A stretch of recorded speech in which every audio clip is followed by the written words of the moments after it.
Hello, and welcome to the Diaries of Ordinary People, the podcast that brings you raw, unfiltered, and honest stories from everyday experiences. I'm your host, Ash, and each episode we dive into personal diaries and journals to uncover the heartfelt moments and challenges that connect us all. So, whether you're commuting, taking a break, or just winding down, join us as we explore real and authentic lives. This is the Diaries of Ordinary People.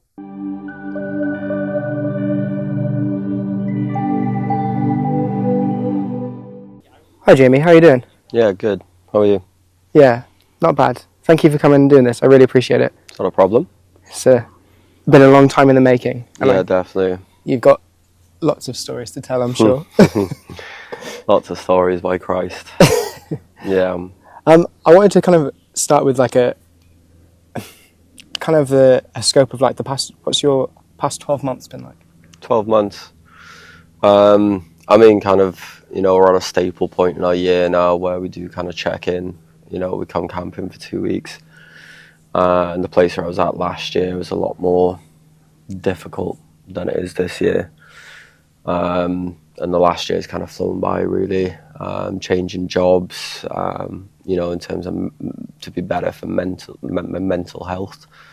And then, deciding to take a pay cut to have better mental health, but then going to another place and it being worse mental health and a pay cut. And it was just a bit hell, but, things have changed. And, I do firmly believe, like, if you're not in a good position, make those choices to put yourself in a better position. And you'll end up getting to where you want to be eventually. It may take, a day, a week, a year, a month, whatever. Just takes its time. But a lot of stuff, the stereotypical 9 to 5 working life, but then also busy with, training in the gym, making the content, social media content, trying to grow the TikTok, trying to just have a bit of passive income through that as well.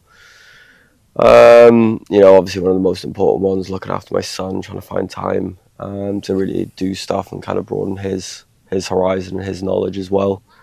There's other little bits and pieces. It's just been busy studying, to be a PT and whatnot. It's just trying to find time for everything at the minute. Makes it a bit difficult. How did you find taking the kind of the pay cut with like this cost of living at the moment? It was a bit of an issue. I mean, the first place that I went to,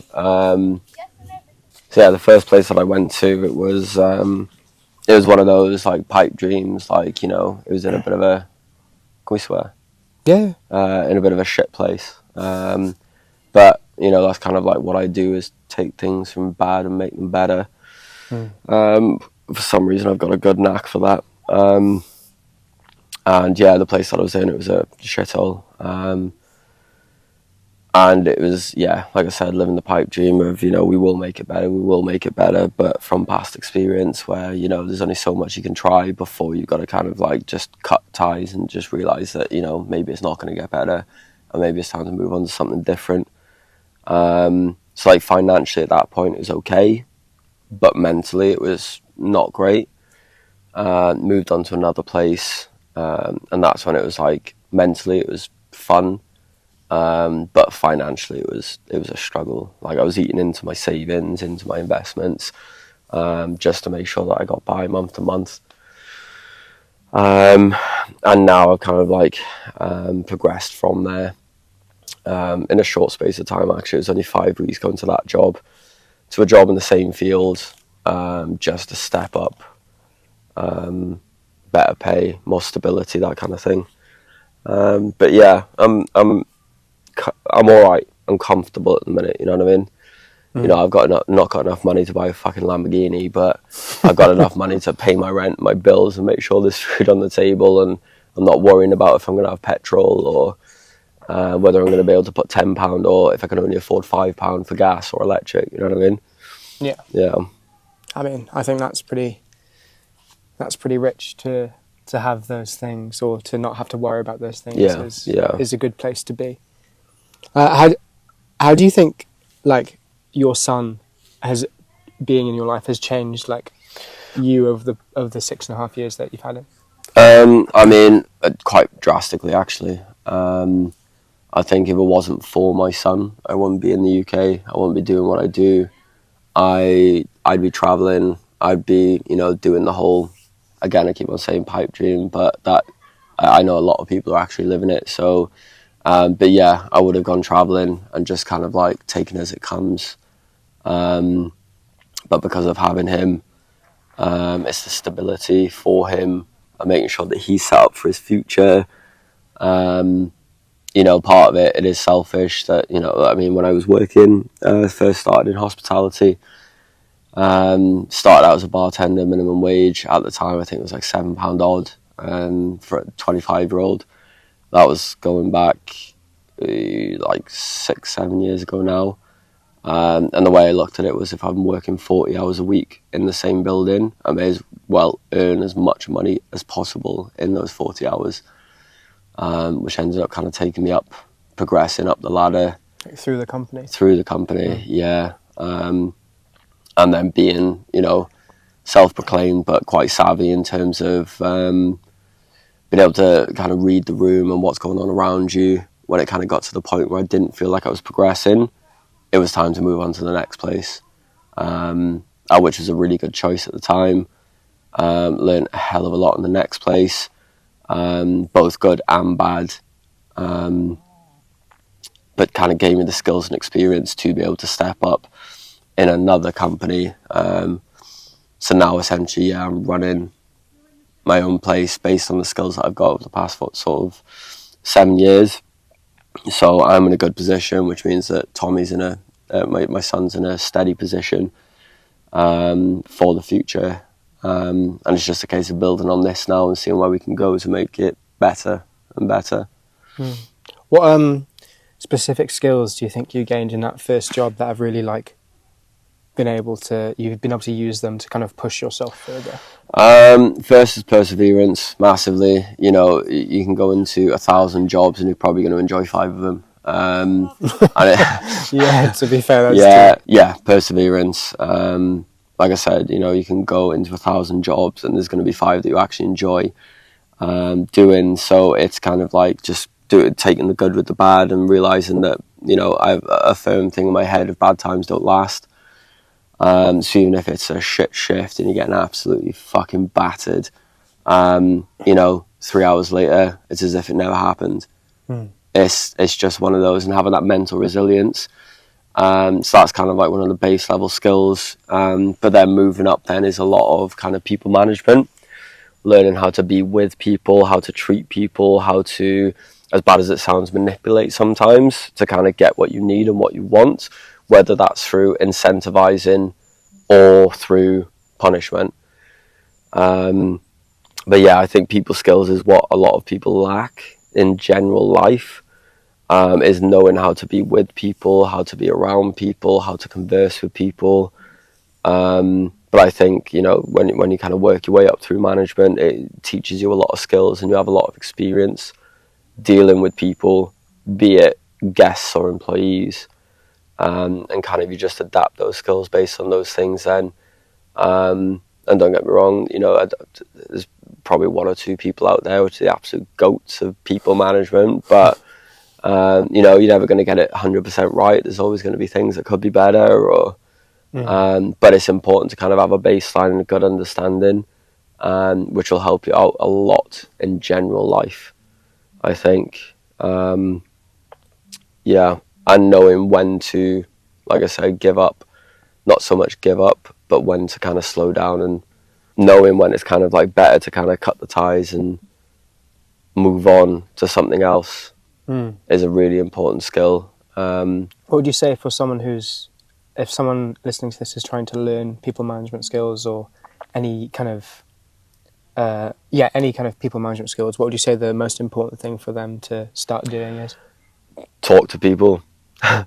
Literally that simple. Like, you're never going to be able to have the perfect response to every question or the perfect response to every complaint or every question. And the only way you're going to learn is by talking to people. You know, from working in hospitality over the years, I've dealt with complaints, compliments, queries, questions, people who are not happy, people who are ecstatic, like, and all of those. Even now, after 8 years, there's still going to be things that I'm not sure of or how to deal. But again, it gives you a good baseline.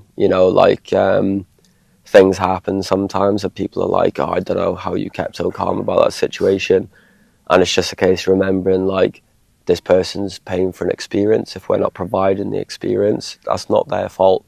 And they have a right to be angry or be pissed off or be upset. And it's our job, or my job, more specifically, to then de-escalate, to calm them down, to switch that complaint to a compliment, we like to call it.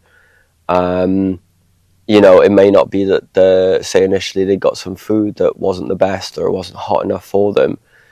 And the food that they get, they still might not be the happiest with, but if they had great service, the people who dealt with the situation dealt with it really well, really efficiently, really calm, collective, that's a whole thing in itself. So yeah, the best advice would be just talk to people.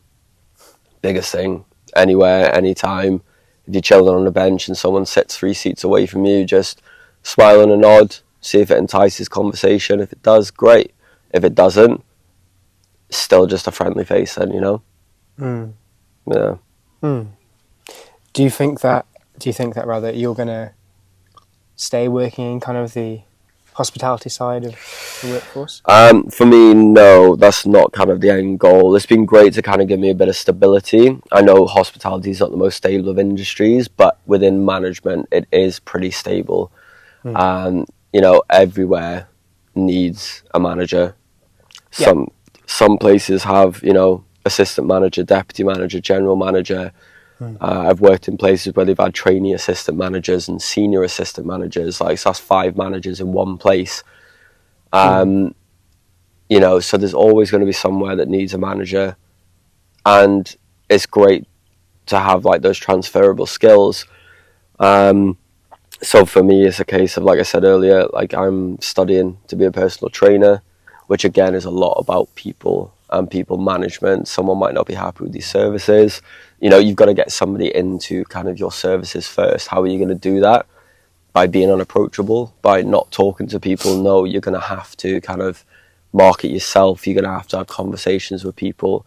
Just a smile at someone in the gym every day, every time you see them for 2-3 months. And then they may come and say hi and ask for a bit of help or advice for something. And boom, just kind of continue with that then. Like, I do offer services if you are interested. But again, it's going on to the people skills. It's about knowing when to apply a little bit of pressure or not to. You don't want to force people or make people feel like they're not making the choice. They've still got to make the choice themselves.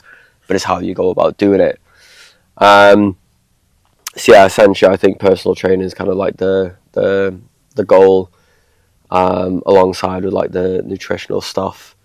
But again, nutrition is going to be a bit harder because you can't just walk up to random people and go, "Do you need a nutritional plan?" It's got to be kind of a bit of a. You might be the first. Yeah, maybe. You're going to have to kind of like market yourself, show, social media is such a magical thing at the minute. But again, the more populated it gets, the more saturated markets gets, and it's just about making that niche. And there's the thousands of nutritionists across the world. I've just got to kind of find that thing that sets me apart.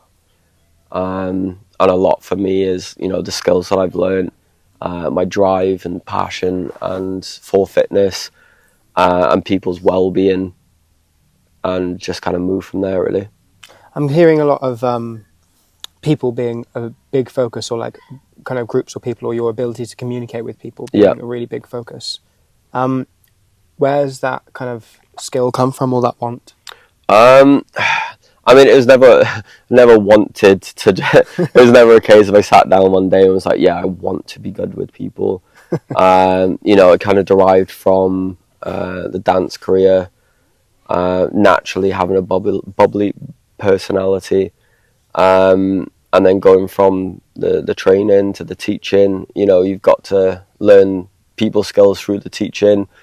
You've got to be able to lead, you've got to be able to keep focus, you've got to be able to express your skill set to people. And then from the teaching, then it kind of derived, and it's just kind of, hospitality is essentially in itself one big drama or performance, should I say, for a better choice of words. It's one big performance. You can be smiling at a guest, you turn around and your face is neutral again. You know what I mean?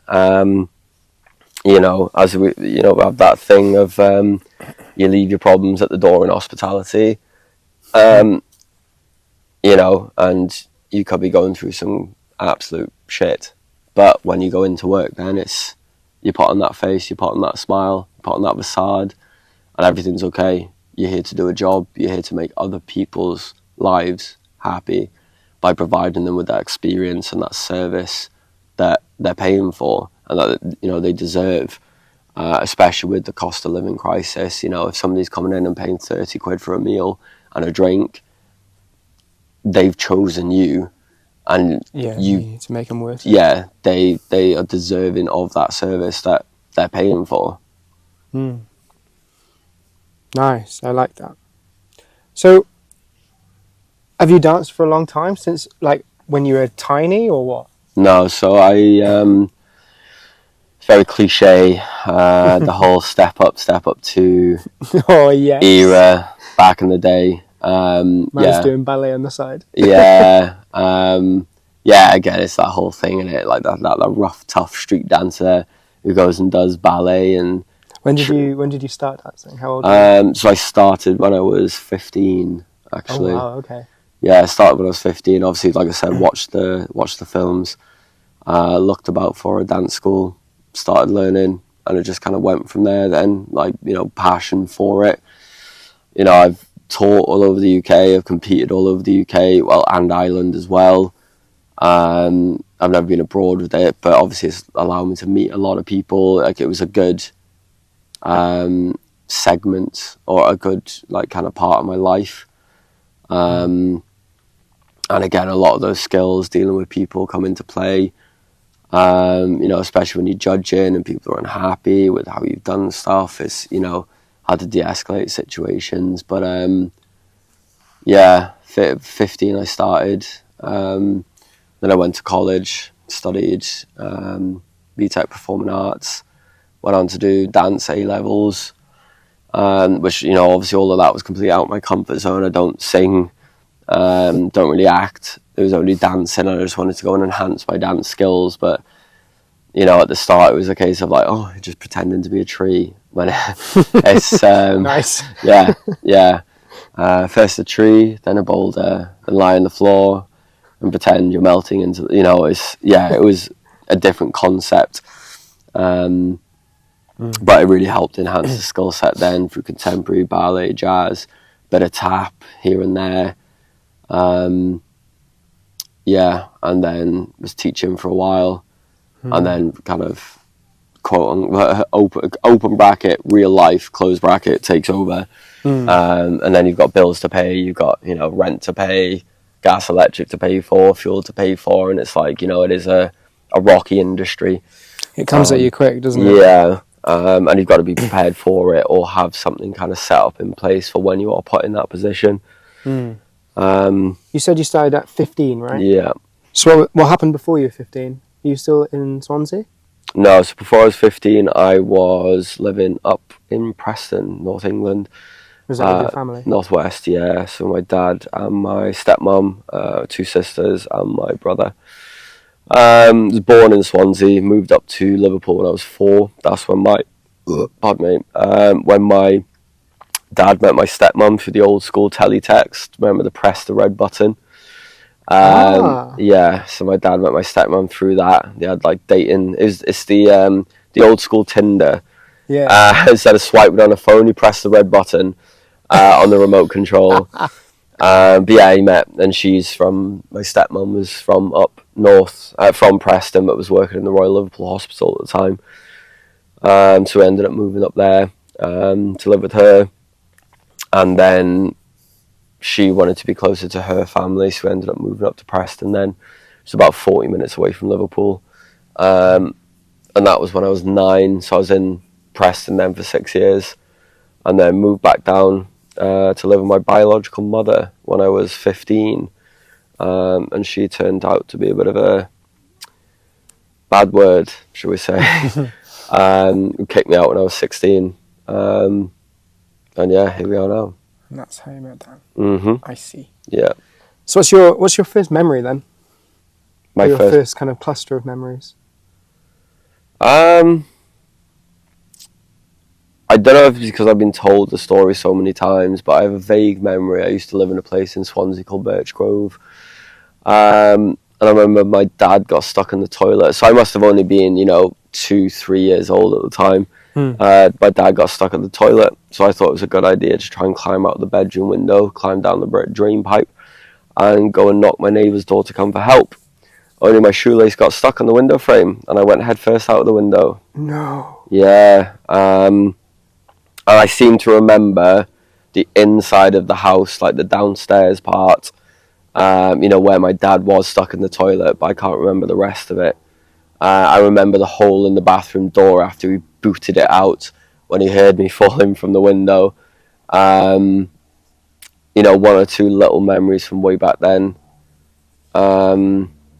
But I think a lot more kind of cluster of memories from when I was living in Liverpool then, so 4 upwards.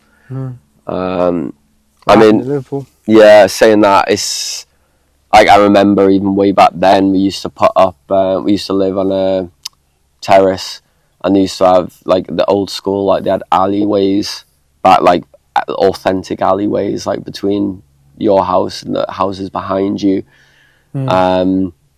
So yeah, we had a tiny little concrete garden, and we used to hang towels up on the washing lines and do little performances from mum and dad, even way back then. So I guess it was kind of like always in my system, always in my blood, of that like little performing kind of thing, which kind of makes sense then when I went on to dance and then went on to work in hospitality. It's all kind of been down that flow.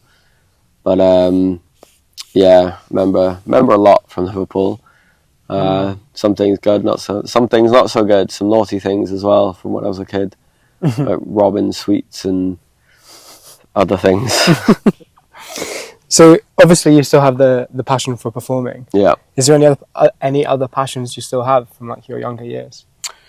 I mean, I don't think so. I can't think of any off the top of my head. One of the biggest things I remember was, how great my dad was with me. So, I always had I wanted to be a great dad for my child as well. So I always wanted to be a dad, always wanted to have a kid, and be as great for him as my dad was for me, and still is to this day, in all fairness. I think that's the only other thing, really. What new passions have you got then? I mean, the fitness is a big passion at the minute. It's really kind of helped me out both physically and mentally. Going to the gym, keeping that routine, keeping that consistency.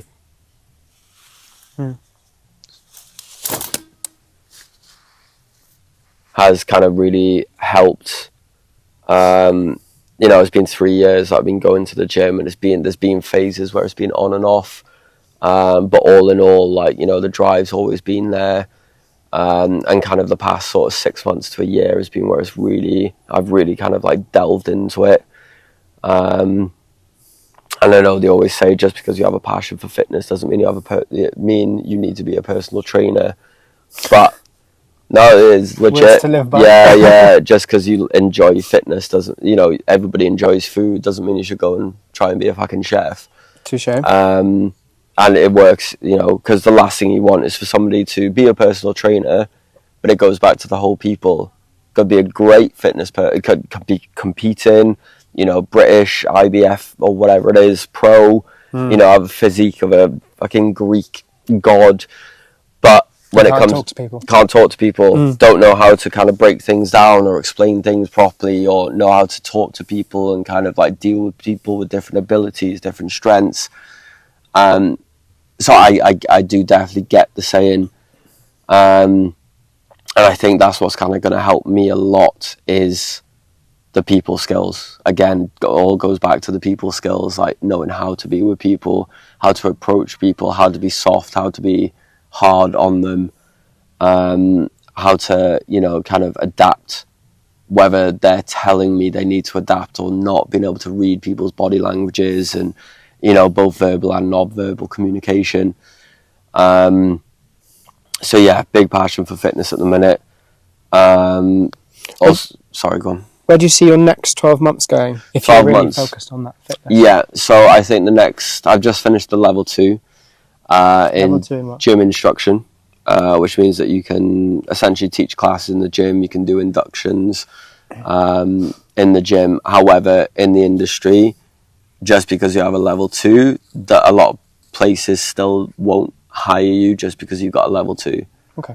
Because essentially they can pretty much get away with, you know, giving an induction, could just be giving someone a walk around the gym, showing them where stuff are, leaving them to it. It isn't necessarily like, this is how you use this machine correctly, etc., etc. It can be quite vague. Yeah. So really you kind of need that level 3 personal trainer to be able to get in a job in a gym.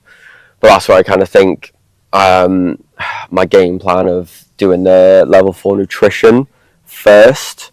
So yeah, do the level 4 nutrition, you know, a couple of clients, people who, you know, looking for nutritional plans, even if it's just friends, just kind of getting a good game plan. And a lot of it is going to be, for me, like I said, with the people, you've got to just do it to learn more. With the nutrition, it's going to be the same, like being able to adapt and learn. The more I do it with the more variety, the better I'm going to be in the future. Is that where you want to pivot into then, kind of personal training and kind of the fitness kind of side of things? Yeah, definitely. Long term, yeah. You know, because essentially in 5 years' time, if I can set it up properly, in 5 years' time, I should be sitting pretty damn comfortably. You know, especially, I feel like fitness is getting more and more popular just in general. So it's like, you know, now's the time to kind of grab the bull by the horns and get on it, make yourself stand out from the crowd, and yeah, just push with it.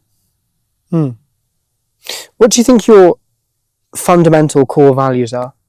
Fundamental core values, honesty. I feel like people should hear honesty, whether it's good or bad. Yeah, I think honesty is a big one. But again, a lot of people say things they just think other people want to hear, but then it's not the truth. And, you know, potentially that person then will make their decisions based on these false pretenses that they've got because other people haven't been honest. So yeah, definitely honesty, communication, massive one, communication, clear, concise communication. There's too many times where there's grey areas with stuff. And don't get me wrong, there's never always going to be a black and white. There's a lot of the time there is still going to be a grey, but the smaller the grey area, the better. You know, and that can apply to relationships, to business, to work, to, you know, play, to, you know, anything, just intricacies with other people, family, like, you know, setting your own boundaries with anybody and everybody. You've got to be able to communicate to do that. So communication, I think, is a big one. I think kind of perseverance is, again, one of them, like a really good core value to have as well. Because like I said, it's never always going to be easy. There's probably no person in the world who's got from A to B to where they want to be, and it's been an easy ride. Is that, you know, you're going to go through hardships, you're going to go through difficult times. I mean, imposter syndrome is a real thing. Like, there's been a couple of times, probably 1 or 2 times, where, you know, I'm doing the studying, I'm doing the trading, I'm doing the streaming, and you just get that thought, like, why the fuck am I doing all this? Like, none of it could work out, and I could be wasting my time. and in 5 years' time I could still be doing the same shit that I'm doing now. But it is that perseverance of like, well, okay, how are we not going to be doing that? How are we going to get to B? How are we going to push through? And I think that's kind of crucial, to not just give up and move on. It's kind of like that perseverance, just keep going, just keep going. Where did that come from? Your core value of perseverance. Where did you get it? I can see it in you clearly. Yeah, I mean, it comes from kind of like I said, when my mum kicked me out when I was 16, you know, I've done a lot of stuff on my own. Like my dad still lives up in Preston, which is, 250 miles away from South Wales. And he can't hold my hand, he can't father me, he can't, so it's that learning that you're doing everything yourself, doing your own shit. And 9 times out of 10, if you don't persevere, if you don't push through, you're not going to get what you want. Sometimes all it takes is just asking. A door may look closed and you think, oh no, I can't go through that way, I'm going to have to go through the way that's 3 times longer. But if you just ask the person next to the door, oh, is the door open? They say yes. You just saved yourself 2/3 of the time that you would have before. So yeah, doing all of that stuff myself. Like, no one's gonna just give me a store manager position. Nobody's just gonna give me a general manager position. Nobody's just gonna make me a personal trainer. If I don't do it, no one else is. So kind of that perseverance of setting yourself a goal, firm beliefs then of setting yourself micro goals within that, and just going for it, trying to keep to that time scale, knowing full damn well that you're going to have setbacks. You're not going to be able to hit every single thing perfectly, but being able to adapt then and going, okay, well, this is my 3-month target. I've managed to do A, B, and C. D, I've not been able to do, but you know what? Like, I can push that target back to the 6 months, kind of give that a bit more focus over the next 3 months. And that will help massively kind of keep you on track with things. I think this is a really interesting point. So you're saying when you were 16, your mum kicked you out. Yeah. Are you saying that at that point you were homeless, or? I wasn't so much homeless. I mean, I could be classed as homeless. I kind of stayed with my nan for a little bit. But, she's old. My cousin was living with her as well. Like, it wasn't fair to be looking after 2 people at her age. Yeah. I've always worked. So, whether it be teaching or, smaller, shittier jobs. So there's always a source of income. Like, I was always paying my nan some money and that kind of thing. But, she wasn't well and I kind of had to leave. And then it was a case of figuring it out. I had to go through kind of council companies that help those kind of people in those positions. Got myself in supported housing, went on then to kind of private rent when I found myself in a good enough position to be able to. So it was never a case of like I was homeless. But there was times where nowhere was home kind of thing. You said, were you working when you'd been kicked out? You say you're working at 16. What was I doing at 16? I think it was more, I can't remember. I don't think I was working when I was 16, but I think like it's the realization that like when I was living with my nan, I had all this free time like to do stuff. And kind of like by that point, I'd been dancing 1.5 years, 2 years. I went to college, absolutely was boshing out college, and then went on to teach through that. And then through the teaching, I got hired by a dance company that worked with primary schools, secondary schools. I even taught for Ballet Cymru at one point. Nice. Yeah, teaching a ballet group how to do hip hop was an interesting experience. But yeah, and then that obviously is a niche job. So it was decent money at the time. I think there was one point where I was earning sort of £40 an hour. I wasn't working like, 10 hours a day, but £40 an hour, was doing a couple of hours a week. And at the point, like, I didn't really have much expenses. So, you know, at the point, it was good fucking money. Like, I think, you know, I was getting like $1,000 a month-ish, maybe around there. And when you've got no expenses, that's a lot of fucking money. Yeah, you got real money there. Yeah. Definitely. Do you have any regrets? Nope. I live my life firmly not having regrets. Again, firm mantra, everything is a lesson learned or an experience earned. So I don't regret anything because I think there's always something to take away from experiences. So if those experiences didn't happen, I wouldn't necessarily have learned the lesson that I needed to learn, you know, to ensure that something may not happen again in the future, be it within relationships or anything like that. So no, don't regret anything. Never regret anything. I like that. That's really nice to be so certain on and kind of be so stable in yourself and saying it. Yeah. You spoke about your dad there. Yeah. How influential has your dad been as you've been growing up? Because obviously you lived with him for a period of time. Yeah. You've been in Swansea now for a long time. Yeah, I mean, he still is quite influential. There's, you know, a couple of things. If they really, normally I kind of go off. If it's not a yes, it's a no in general when making choices. But there's some things that I'm so stuck in the middle that I have a conversation with my dad because he's old school, and he'll kind of like break it down for me, which is kind of like where I get that skill from, to kind of really think it through logically. And even if we don't believe the same thing, so for instance, investments, putting money into something, you know, he didn't believe in, but he trusted me enough to kind of talk me through it and make sure that I was aware of any, you know, make sure you look into the risks and that type of thing. And even though, like, you know, I'm going to be putting money into investments and he didn't believe in it, he still helped kind of guide me on the right track and understanding and taking the precautions and, you know, having that fail safe, to the point where he even considered investing in, I think it was whiskey barrels. You know, you can buy a whiskey barrel, and then in a couple of years when it's aged or whatever, and they set like that kind of thing. Goes up, So he's still pretty influential.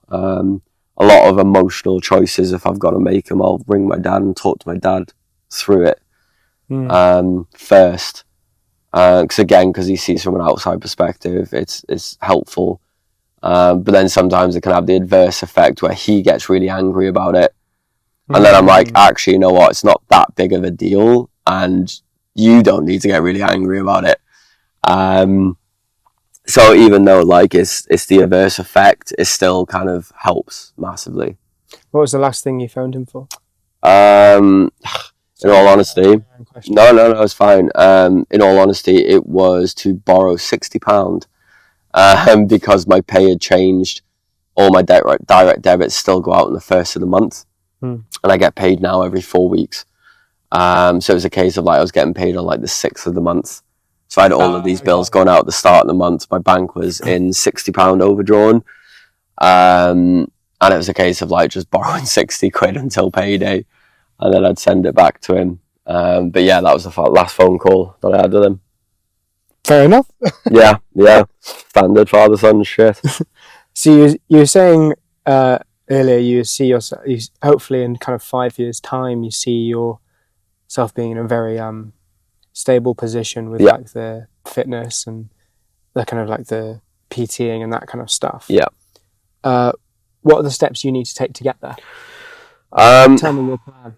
So obviously end goal is be a qualified personal trainer and nutritionist with, you know, I kind of need to figure out sort of like prices and hourly rates and, you know, all that kind of thing to kind of figure out how many hours I want to be working. But to get that, I need to figure out, okay, so what is your number? And when I say that, I mean, what is the number where you can live comfortably? Yeah. Is it £1,000 a month, £2,000 a month, £2,500 a month? And from there, you can kind of go, okay, we'll say, for instance, now I'm earning about £2,100 a month. So that's what, £525 a week. okay, so if I divide that by, say 10, so I'm earning £54 an hour. Again, this is totally hypothetical. I need to do my market research. £54 an hour I'm charging for my personal training session. So I need to work 10 hours per week.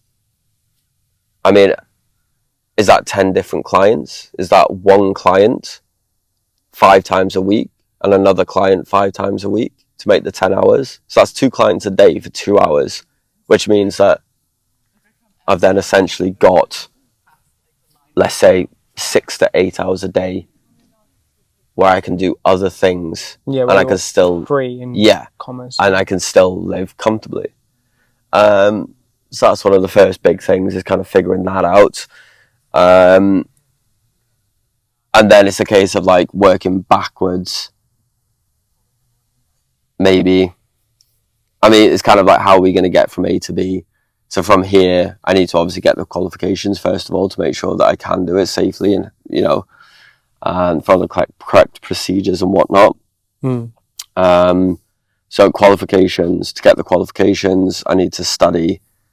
I need to find a company that offers the courses.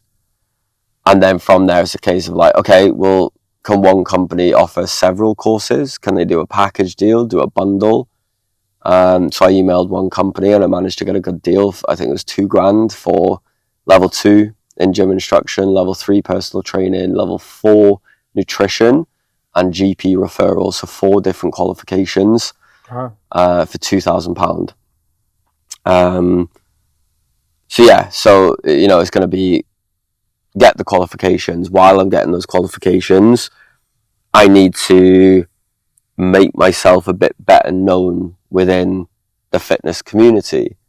So that is social media, content creation, making videos that people can watch and be like, okay.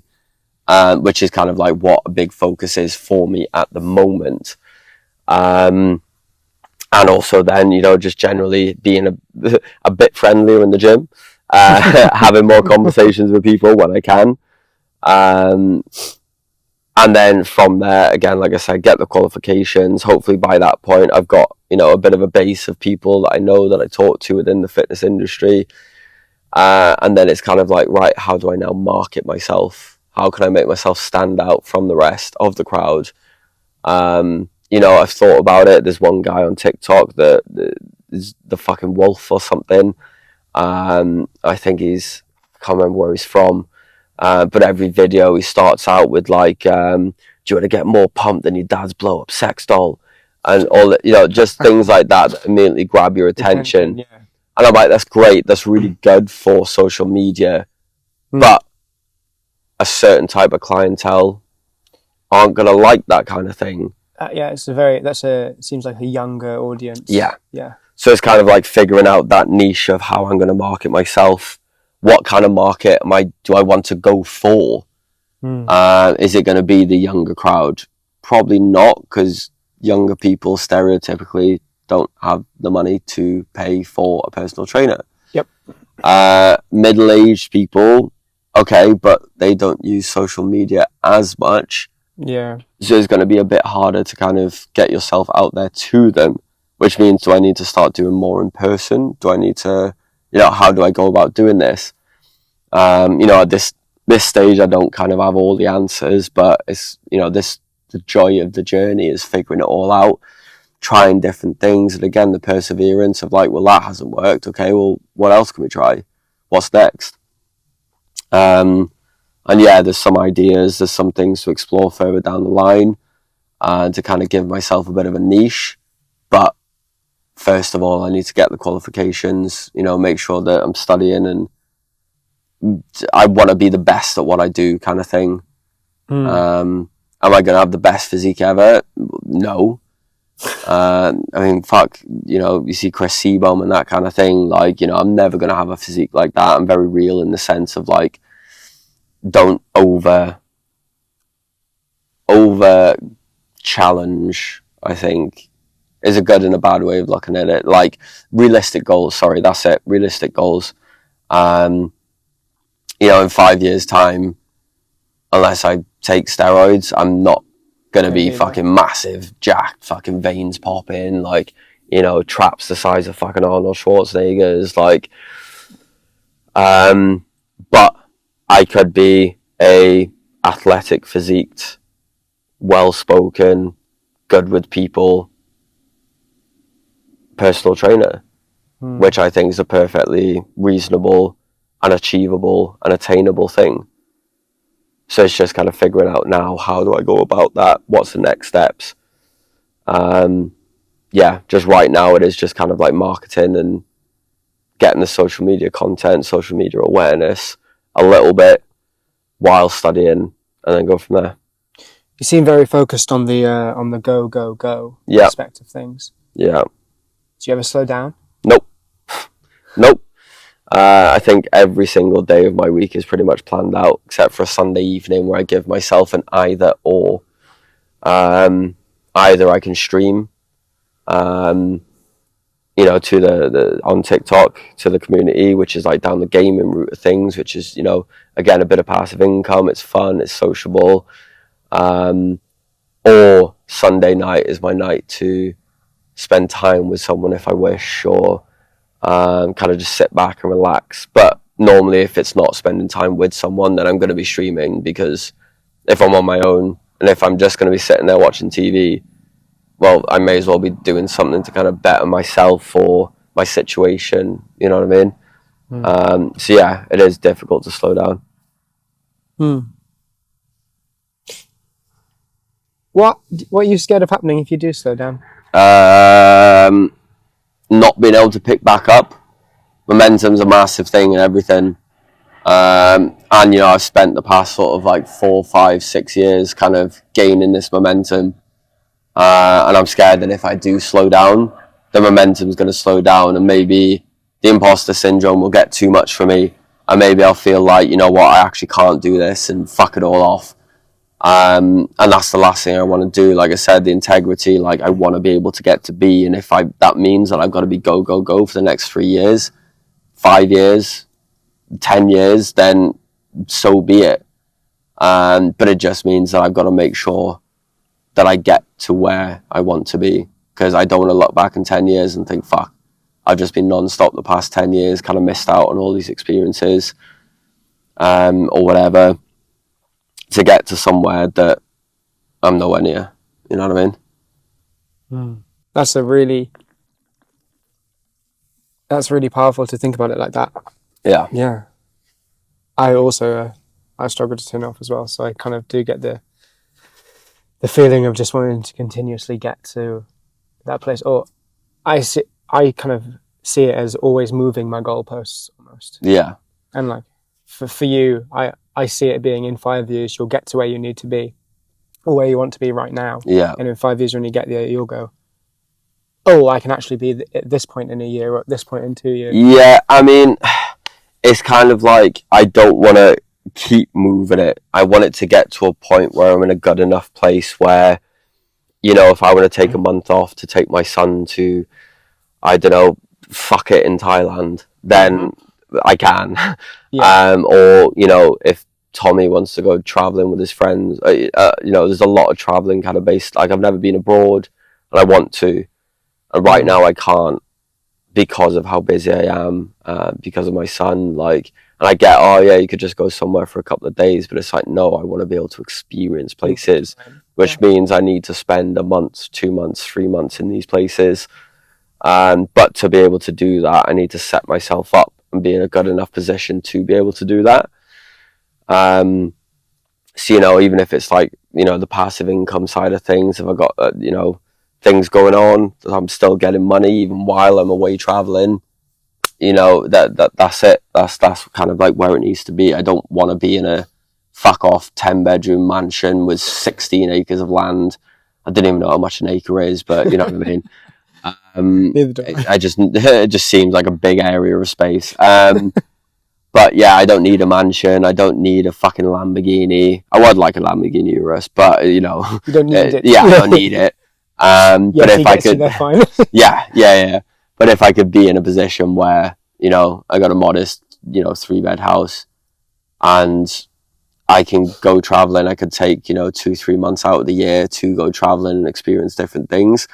That I'll be happy. Like, I will be absolutely fine with that. I don't need more than that. You know what I mean?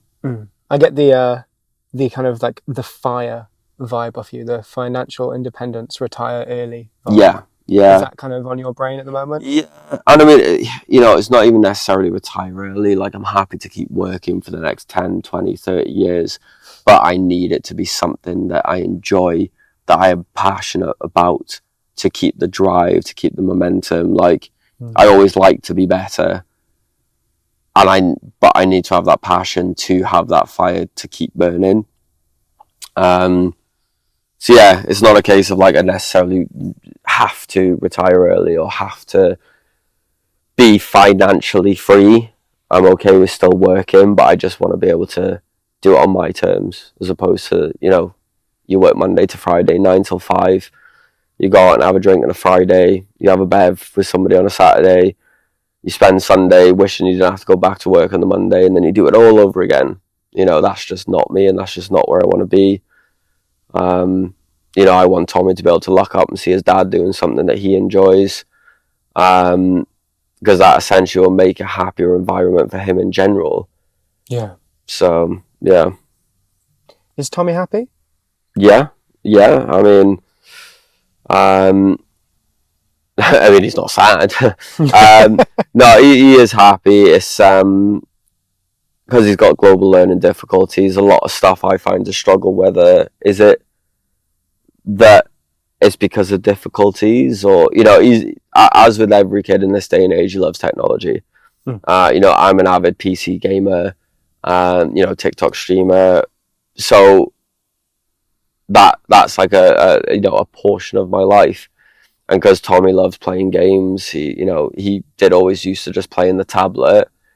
Now I've just bought a new PC and I've given him my old one.